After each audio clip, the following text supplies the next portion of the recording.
Good evening from New York. I'm Chris Hayes. There is no denying there are a lot of things going on in America right now, heck, just today, that really don't look very much like America, or at least the best version of ourselves that we like to celebrate.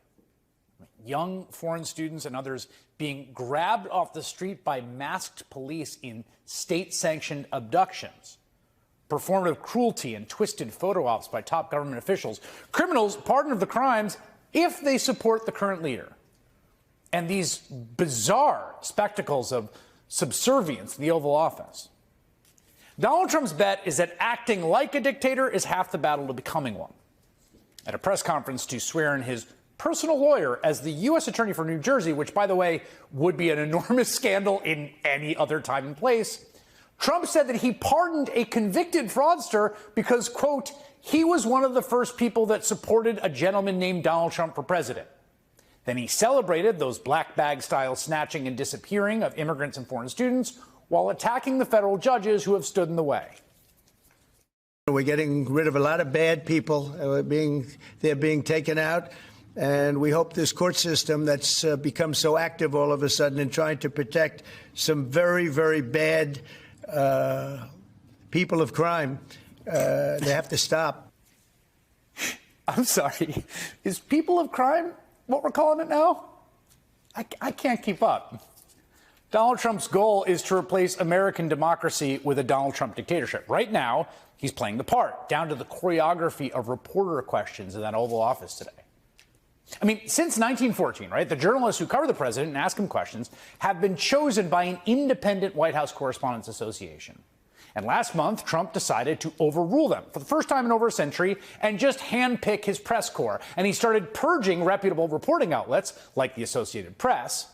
He banned the AP's reporters in retaliation when they refused his demand that it rename the Gulf of Mexico as the Gulf of America. And as a result, slowly but surely, it is less journalism in there and more of whatever this is. What has made you and your team so effective in finding, locating, apprehending, and deporting these violent, illegal migrants? I love this guy. I wish more people would ask questions like that. Everyone's laughing and having a good time. That reporter was from the far-right cable channel One America News. Then this was the next question. Mr. President, I want to say, first of all, happy Women's Month. You do so much for women by, first of all, keeping men out of women's sports, and you platform so many... That was an easy one. That was crazy. You platform so many great women, like your Chief of Staff, Susie Wiles. You also have Caroline Levitt doing a great job as press secretary. Now Alina will be joining as well. Since Democrats seem to struggle answering this question, I wanted to ask you, what is a woman, and why is it important that we understand the difference between men and women? Well, it's sort of easy to answer for me because a woman is somebody that can have a baby under certain circumstances. Good answer, I guess. That question came from a representative of the far-right Tim Pool podcast. And if you've heard of him, it may be because he was recently identified as a pro-Trump influencer who received hundreds of thousands of dollars from Russian state media to parrot Kremlin talking points. Now in the Oval Office. There you have it. The Associated Press is banned from the White House. Those guys are in the Oval Office with that cringy obsequiousness. You know, Peter Baker, who's a New York Times White House correspondent, wrote last month, having served as a Moscow correspondent in the early days of Putin's reign, this reminds me of how the Kremlin took over its own press pool and made sure that only compliant journalists were given access. I mean, Trump clearly wants what Putin has in Russia. A press corps of grovelers who will pump up the strongman in a kind of one-party safe space where Trump can call people scum and enemies. And again, this is just one small part of just a comprehensive day in, day out assault on fundamentally an open society and a free people. What we cherish most, what makes us who we are. An assault on the institutions and practices that make America America, the kind of place where, for instance, a university can host a lecture on humanitarian action by the former president of Doctors Without Borders and not have to cancel it because it might be too anti-Trump. And yet, that did happen in this country this week at NYU. The speaker says her lecture was canceled because the university administration feared her talk would be perceived as anti-government in the United States of America.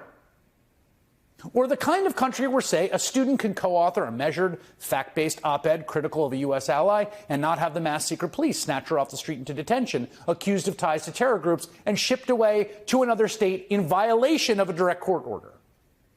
A place where law firms can defend whatever client they want to in cases where they sue the government without fear of being crushed by the government. A country where dinner with the president isn't just sold to the highest bidder and the state isn't just used as a valuable tool to reward loyalists and punish perceived enemies. That is all fundamentally un-American.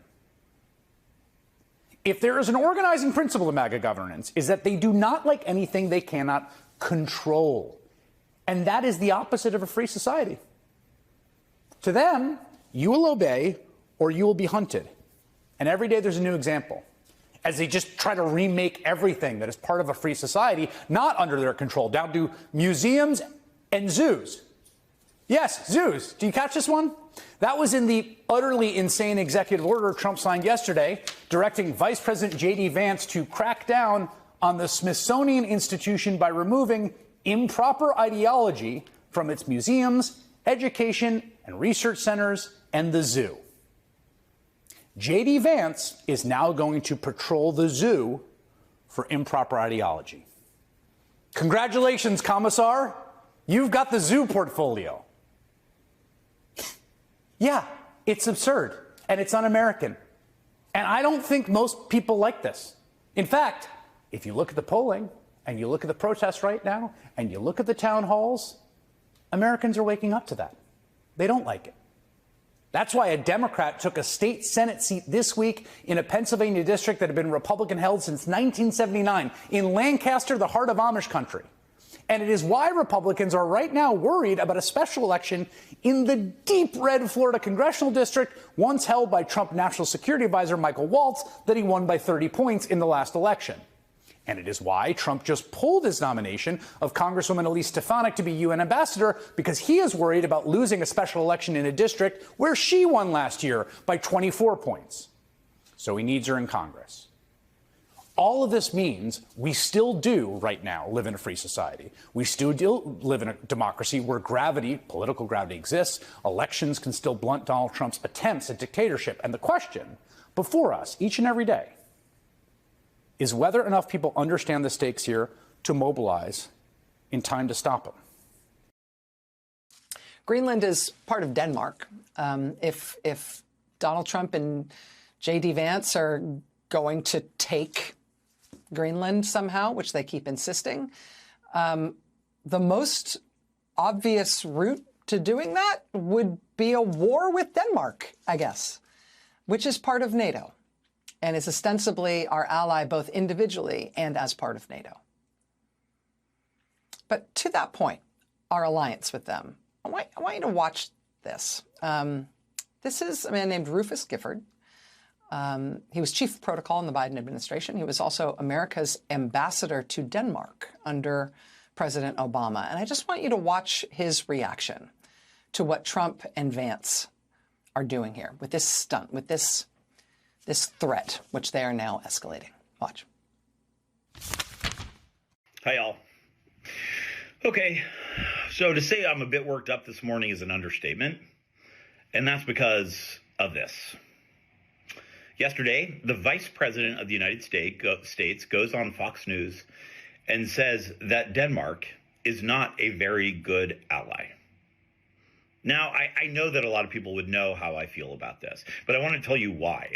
And it is in part because, yes, I was the one for a number of years that would go to the prime minister or the foreign minister or the defense minister and ask on behalf of the United States government for them to send their young men and women to Iraq to fight ISIS, to help go remove chemical weapons from Syria, to go fight Ebola in Africa. I did it every time, and every single time they said yes, and they said yes without hesitation. And in part because it was the United States of America, a great ally, asking them to do it. And for them to hear today that now the Vice President of the United States is saying that they are not a good ally when they have lost more people per capita, young men and women, in Afghanistan than any country other than the United States of America, It is just shameful. I have been to these funerals. I've heard stories of young men who've had their legs blown off by IEDs in Afghanistan, of young men who've had to go through numerous surgeries and now live in constant pain because of something that happened to them on the battlefield. For them and their families to now hear the vice president talk like this is just heartbreaking. And honestly, like Americans, we have to show outrage to our European partners. This is shameful, and this is a moral shortcoming.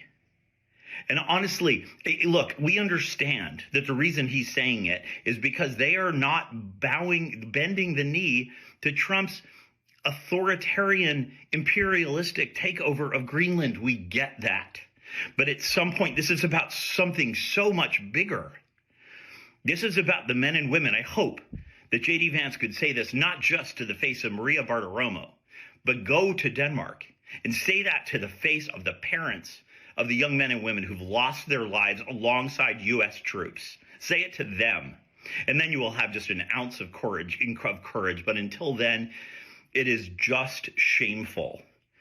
And look, Americans, we need to show a little outrage here. Our partners and allies expect it from us, and they deserve better. Joining us now is Rufus Gifford. He's America's former ambassador to Denmark. Ambassador Gifford, thank you so much for joining us. I hope you don't mind that we stole that from what you posted online. I thought a lot more people needed to see it. Oh, thank you, Rachel.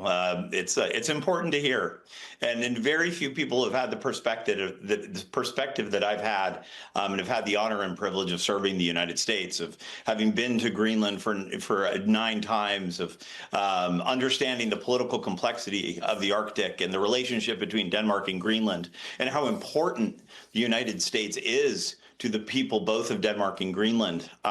So it is heartbreaking to me, and I so appreciate you inviting me on here today to talk a little bit about it. Well, I feel like a lot of our discussion about this crazy scenario we find ourselves in has been about the how Trump's fixation on Greenland, where did it come from? Where did he get this idea? How non-viable this idea seems, how any potential path toward him getting what he wants seems like it would be impossible for him to get, the catastrophic consequences of a potential war with Denmark, with a NATO ally, if that's what he felt like he needed to do, and that is indeed what he's threatened to get it. But I feel like what we haven't talked about is what these threats from him have already done to our alliances, to our standing in the world, and to what we are able to accomplish in the world as the United States of America. And I feel like you're really the first person who I've heard talk about that in really granular terms, in terms of what damage has already been done. Do you think that's sort of that's the more appropriate ground for the national conversation we're having about this? I so love this conversation because I think it's what matters. American diplomacy, the reason why American diplomacy has been so meaningful over the course of the last 80 years is because of the human relationships that we have built across nations. The soft power that the United States has exhibited over the course of that time we have built friendships and loyalty, the likes of which we've never seen before on the world stage. And what breaks my heart in this, Rachel, is after that video that you posted, which I obviously somewhat spontaneously recorded after the Vance comments, are the messages that I've received from Europeans, and not just Danes, because the video did go viral. And the messages you receive back are so sad, because these are countries that absolutely love the United States at our core. That because we have been there for them and they have been there for us. And now this is the thing, we're not just losing the governments. And that's what I want Americans to know. We're not just losing the prime ministers, we're not just losing the defense ministers. There's lots of talk about that. The problem is we're losing the trust and respect of the people on the ground, the soldiers who sacrificed proudly alongside young American men and women fighting wars that we asked them to fight. And when they are disrespected, when their countries are disrespected, those real men and women, they feel disrespected personally as well. And that's been my experience over the course of the last 2 months. And I speak out, Rachel, because I think our European partners, as I said in the video, deserve better. But they also have to hear Americans speak out, meaning they have to hear Americans remind the world that we still respect their sacrifice and partnerships. And that's why I do it. And that's why I'm so grateful to be able to have this conversation, because it is so much more than just the granular actions, which I think you led into this conversation so beautifully, because I agree with every word of it. But we don't talk enough about the human cost, which is happening day after day after day. As an ambassador and in the kind of diplomatic roles that you've played, you've seen America try to persuade people to do things with us that they might not otherwise want to do. You've seen us try to dissuade countries from doing things that they did want to do, which we felt weren't in our interest. And you've seen all the different ways that America, uses its power, all of its various forms of power to try to get what we want in the world. We are now, just this week, facing a world in which Canada says that we are no longer a valued and trusted trading partner, in which Europe says not only are we no longer a partner in defense, but they so distrust us that they may want to divest themselves of U.S. weapons systems because they're not sure that they can safely count on even U.S. weapons with the U.S. government that is so hostile to European interests. They may need to build up European defenses in a way that has never been contemplated since the end of World War II, specifically to treat America essentially as an adversary, not just as the absence of an ally. In a world where we stand alone, or where we stand, I guess, with Russia and El Salvador, and that's the extent of our alliances in the world, what are the kinds of things that Americans have counted on us being able to do that we will no longer be able to do? Gosh, the answer to that question, there are so many intangible parts of this, right?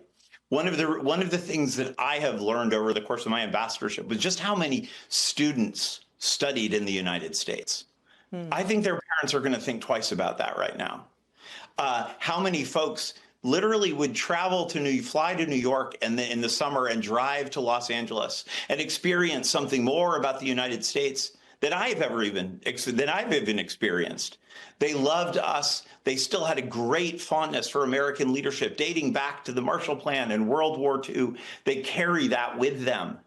And to see it unravel, just those cultural connections, those little things. You mentioned the economic piece. I actually do think it's important. We spent billions, U.S. companies, billions and billions of dollars of defense contracts. I helped sell to Denmark the F-35 fighter jets. I can tell you the person who is the chief negotiator of that, one of the chief negotiators of that F-35 contract is looking actively right now about getting out of that F-35 contract simply because they are afraid that Donald Trump will hold those military resources hostage if he doesn't get what he wants. And again, that will harm everybody. That will harm an American taxpayer. But again, I believe that the fraying of the human relationship and human trust is something you just can't overstate right now. It is a very, very important part of this. Americans just simply will be viewed with a degree of skepticism that we have not been viewed with in Europe for the last 80 years. And that's why we have to have this conversation. More Americans need to speak out with clarity and remind the rest of the world that there's still a heck of a lot of us that believe these values, these extraordinary values that have kept the world peaceful and prosperous for the last 80 years. A lot of us still hold them very, very close to our hearts, and I am certainly one of those. Yeah. The American people haven't necessarily changed our minds here. It's just that our government is going through a revolution. Rufus Gifford, former ambassador to Denmark, I really appreciate you making time to be here tonight, sir. Thank you. So grateful to you, Rachel. Thank you. More signs that Republicans are starting to feel the pressure of increasing controversies and voter unhappiness surrounding President Trump's administration. Consider what we've seen in just the last 24 hours. Hello to everyone in Florida's 6th congressional district. We're just a few days away from an all-important special election taking place in your state on Tuesday, April 1st. You must go out and vote for Randy Fine. That obviously Donald Trump. He was speaking at a teletown hall last night as Republican anxiety mounts over special elections for 2 deep red congressional seats in Florida, which are more competitive than they should be. That anxiety over the GOP's tight House majority is why Trump pulled Elise Stefanik's nomination for U.S. ambassador to the UN, worried the GOP couldn't hold that seat. And the Wisconsin Supreme Court race, which would typically be a snoozer, has turned into an early voting record breaker. Elon Musk said in this now deleted X post he was heading there to campaign after throwing big bucks behind the conservative candidate, making this the most expensive judicial race in U.S. history, an astonishing $100 million. Let's bring in Teddy Schleifer, who is a New York Times reporter who covers Elon Musk and other billionaires. He is also an MSNBC contributor. John Kasich is the former Republican governor of Ohio and an MSNBC political analyst. Joining me here in studio, Julie Roginski, a Democratic strategist and author of the Salty Politics newsletter on Substack. Great to have all of you here. Teddy, you've been reporting on Musk's efforts to insert himself into the Wisconsin Supreme Court election. And then, as we just mentioned, he deleted a post that he would be issuing $1 million checks to 2 voters there, although he didn't say he wasn't going. What's going on? Yeah, so about a half hour ago or 20 minutes ago, Musk just tweeted again that he is indeed still going to Wisconsin. He's still giving that talk in the state, but he reprised or clarified, as it says on the screen, a previous post that, and I won't bore folks with all the legal questions here that go into detail, but essentially Musk is kind of returning to his initial structure for these $1 million giveaways in the state, where people are going to be signing a petition. Musk will basically be entering them into a sweepstakes, and he'll give out $1 million contributions directly to them. This sort of reflects Musk's shoot from the hip kind of style that has got him into trouble so many times in his business career, on Twitter specifically. Elon tweeted this shortly after 1 a.m. last night, and then 12 hours later, he has to do this kind of pretty high-profile walkback. Yeah, Teddy, the most recent Quinnipiac poll shows 57% of registered voters nationwide have a negative opinion of Elon Musk. And while he may be able to get people to show up to an event by offering $1 million checks, I think the question that's out there is, can he actually influence voters? Well, Republicans are primarily concerned about Schimmel's inability to do better with Republicans. And Elon Musk is popular with Republicans. The Musk, one of the Musk-backed outside groups has argued that if Schimmel could just do as well as Trump did in 2024, he would win. But part of the reason why you see Donald Trump closing ranks around Schimmel, endorsing him, and why you see Musk considering or now going through with his trip to the state is they don't really care that much about kind of turning out, middle of the road or convincing undecideds. They want to see, or as a priority at least, want to see Schimmel do better with conservative voters. So that's kind of why Musk and Trump are embracing Schimmel so much. So, Julie, let's put this into bigger context. Elon Musk pumping money into the Wisconsin Supreme Court race and obviously going there. Trump pulling Elise Stefanik's name. Are these early warning signs for Republicans or maybe just hiccups?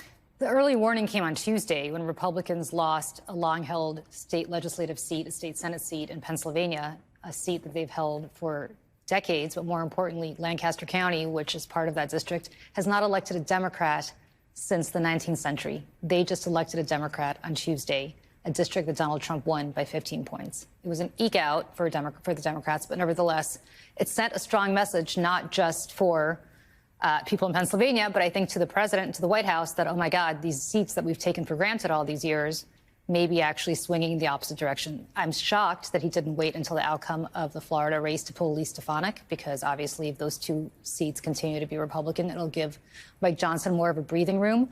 But it does say that they're panicking about this, because otherwise there's no reason to pull Elise Stefanik especially because her seat is a Republican seat as well. They obviously must be worried that somebody else can't hold New York 21 the way that she can. Yeah, one of the ways that Republicans are putting it, Governor, is she kind of took one for the team. But look, midterms are historically unkind to the party in the White House. So let's state that at the start. But is this what we're seeing, and some of the polls that we're seeing and the concerns that are out there about the economy? We got, new numbers today, worse than expected on inflation.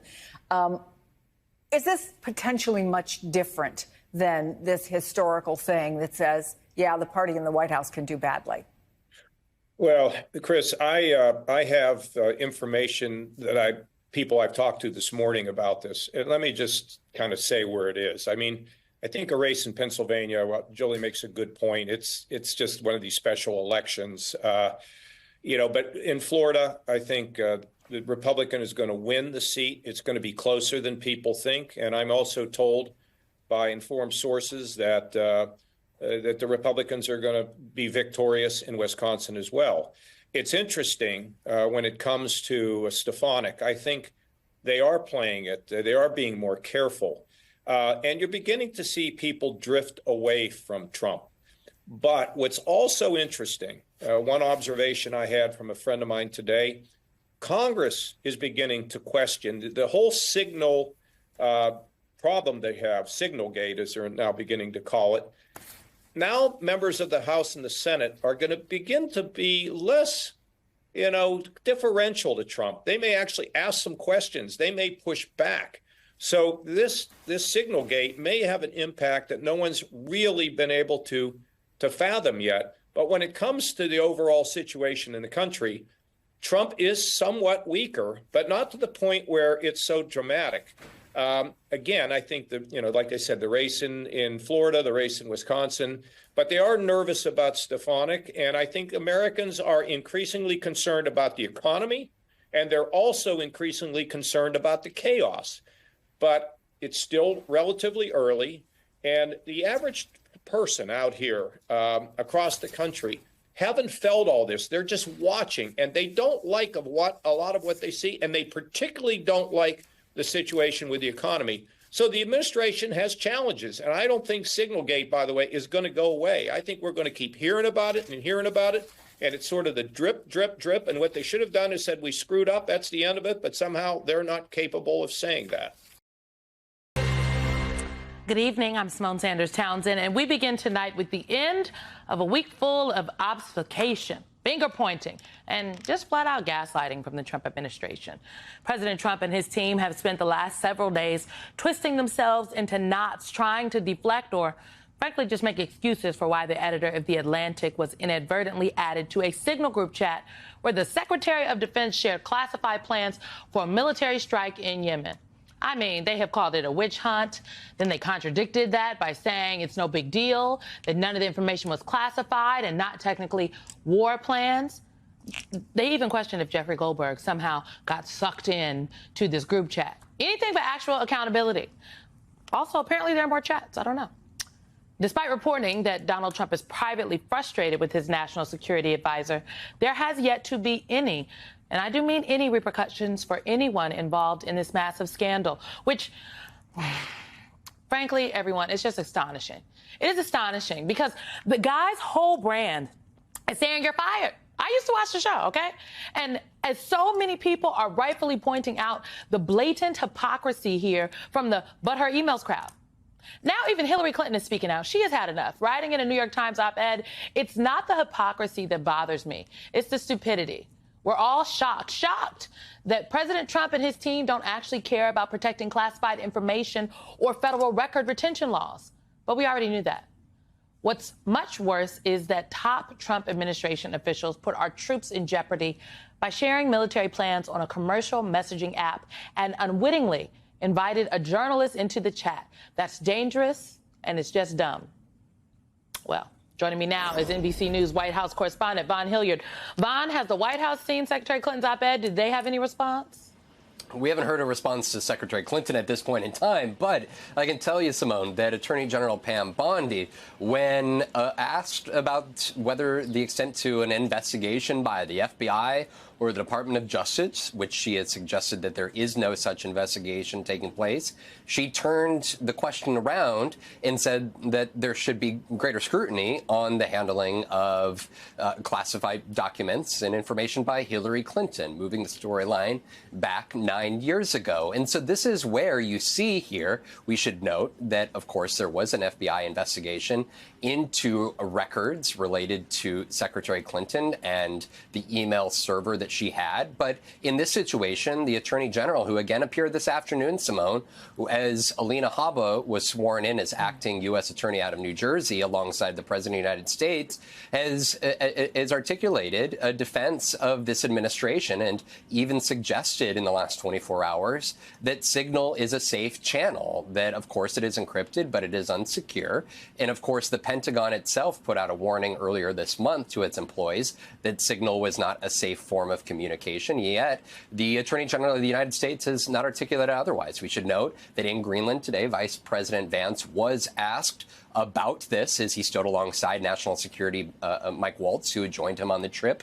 And he said that there is an inquiry that is taking place. It is not clear the extent to who is involved in this inquiry, but he said that they expected to wrap it up soon. And he said that this administration has taken responsibility, that this text change shouldn't happen. Of course, this was a departure from the initial response from this administration in the first days after Jeffrey Goldberg published in The Atlantic that such an exchange was taking place on Signal here. But for this administration, it was not President Trump who, even, we should note, didn't come wildly to the defense of his national security apparatus here. But other than that, they have articulated that nobody ultimately was harmed and that the mission was a success here. At the same time, there's still a lot of serious questions, and it is not clear here on this Friday evening the extent to which there is a serious inquiry into what took place and whether this form of communication going forward is going to continue to exist, and to what extent have there been guidance issued by this White House and by the Pentagon and by the National Security Council to not have this sort of communication going forward, Simone. There are many more questions, Vaughn, in that press conference today that you mentioned from the vice president in Greenland. He suggested that we should all just move on to another story, that it's been 4 or 5 days already. I, for one, am not moving on. NBC's Vaughn Hilliard, appreciate your time, sir. Thanks, Pepper.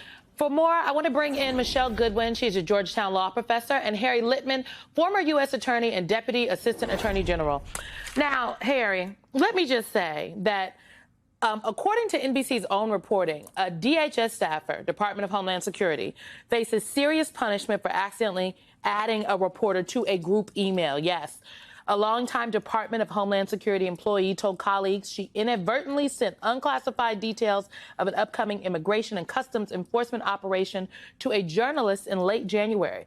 But unlike Waltz and Hegseth, who both remain in their jobs, the career DHS employee was put on administrative leave and told late last week that the agency intends to revoke her security clearance, the official said. Now, Harry, I used to work in the federal government. I think that what happened to this staff person is par for the course. That is, in fact, appropriate. That's what would happen to any one of us, at least, who conducted ourselves in the way in which this staffer did. So why does there seem to be a different standard for the Secretary of Defense, the National Security Advisor, the DNI, the CIA Director, heck, even the Treasury Secretary, because he was in the chat, the White House Chief of Staff? Lots of people are in this chat, Harry Litman. Help me understand. I'll do my best, Simone, because there's only one possible salient difference, too. They are Donald Trump and Pam Bondi. I am here to assure you, this is just one example. We are talking about a federal crime. The inadvertence doesn't matter. This is so serious. If you are extremely reckless and it goes to someone else, that is the espionage offense, the same crime under which Donald Trump was charged for purloining the documents from Mar-a-Lago. And it is mind-bending for anyone who was in the Department of Justice that there hasn't already commenced an investigation with a folder that says 793F and Hegseth on it. It would be a matter of absolute routine course. And the fact that it isn't happening now, which you have to ascribe to Bondi and Trump, is a really, vivid and one more disheartening indication that there's just a complete different standard here for friends And, well, actually 3 standards: friends, everyone else, and enemies. But certainly friends here. If he escapes even an investigation, Vaughn made a very important point about Hillary Clinton. She was investigated. Investigate. How much have they done this? What did Hegseth think? When was it called non-classified? So many questions and a possible crime. It's astonishing, to use your words, that there hasn't been a follow-up, and apparently there may not be from the Department of Justice.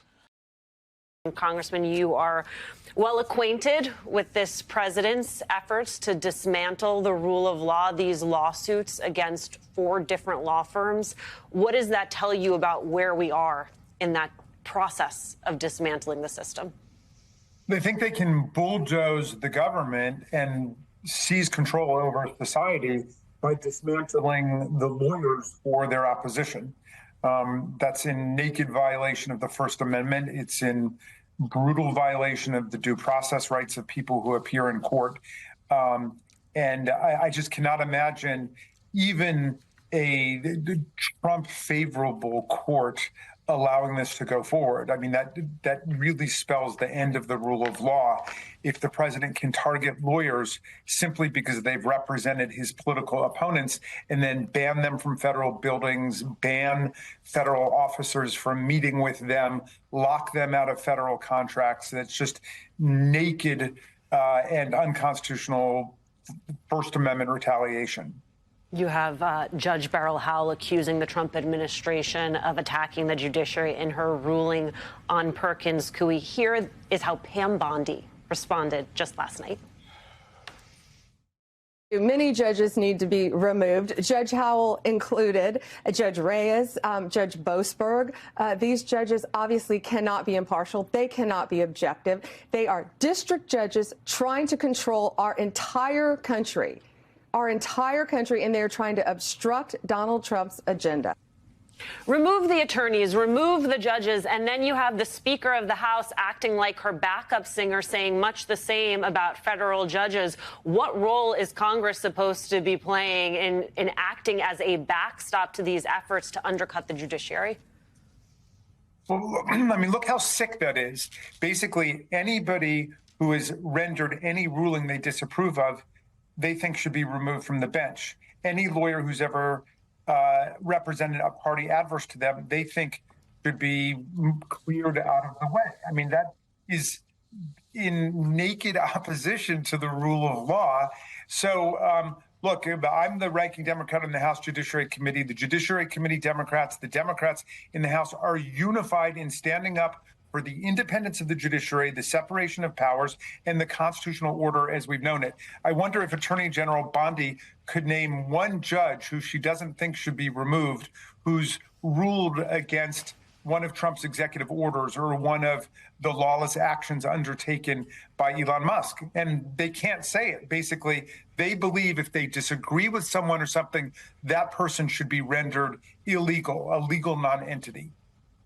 Their purview is very clear, right? I mean, I get the Congressman's point. You could ask them that question. I think we can anticipate the answer. Can you help me understand why these different firms are taking different tacks and how much of it? I know you referenced the possibility of this going to the appeals court, but how much of it do you think it has to do with the clientele that they represent? Oh, 100%. And again, Trump's genius in this, or the genius of the White House on this, is that they understand what we see as these institutions that are bulwarks in the judicial and legal establishment, they see as businesses.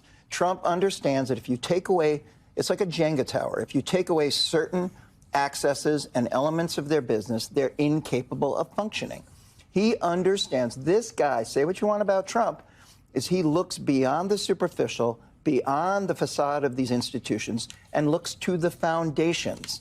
And he figures out ways, and he's doing it at DOJ. We're covering it every day, memo by memo, undermining the foundations of the norms of these institutions. Well, he sees this as a business, like which it is, right? And one of the things we have noticed about Donald Trump, when I look at what he's doing in terms of offense and defense. When he is on the defense, like he runs scared, he cries victim, right? But when he is playing offense, he is aggressive. He doesn't care what the facts are. He doesn't care about anything. He's just going to bulldoze his way to get whatever in desire that he wants, and that's what's happening with these law firms, all laying the predicate so that he can go after people like Jamie Raskin, people like Andrew Weissman, and others who are defenders of our democratic republic. And the other thing I'd say is he did this to the test case of this was the Republican Party itself. What he's doing to the law firms is exactly what he did to the Republican Party in 2015 and 2016. At the very beginning, there was a lot of resistance and bravado against him, and eventually he wore them down, and he was able to exploit the divisions. I don't know the economic models of the law firm sufficiently enough to presume this, but I imagine that some of the firms that have the capacity to resist him perhaps aren't as exposed in the spaces that he's attacking.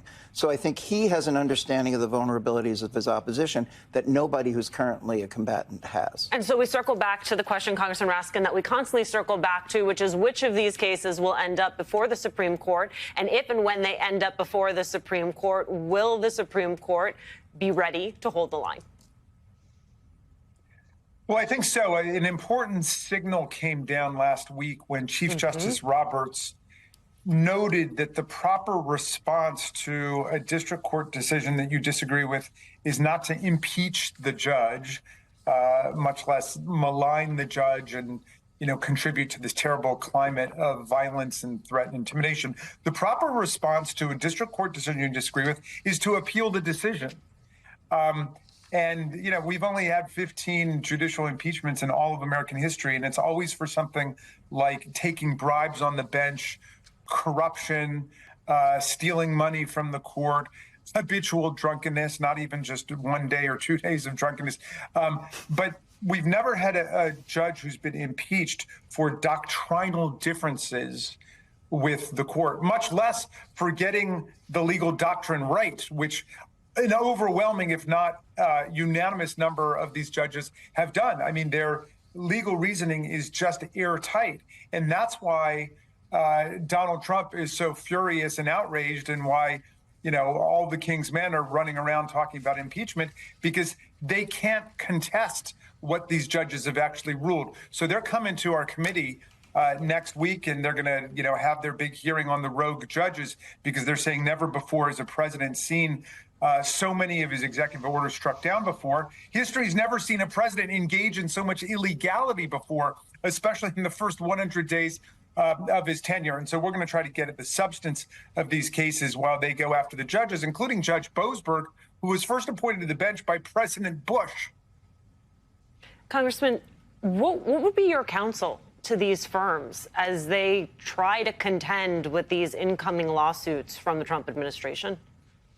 Look, I think the General Block got it absolutely right. You've got to fight these people every step along the way. And they are talking about First Amendment viewpoint discrimination. They're talking about unconstitutional conditions. They're talking about severe burdens on people's freedom of association. They're talking about interference with the right to petition government for redress of grievances. That's the right way to fight these people. We are American citizens, and we've got every right that's contained in the Constitution, and the Bill of Rights, and state law. And meantime, Donald Trump and Elon Musk are running an utterly lawless operation, and they've been struck down already more than 50 times with temporary restraining orders and preliminary injunctions. So I'm very hopeful that the Supreme Court is going to stand up for the rule of law, because Trump is acting like the Constitution is just an inconvenient piece of furniture that can be kicked out of the way on the road to his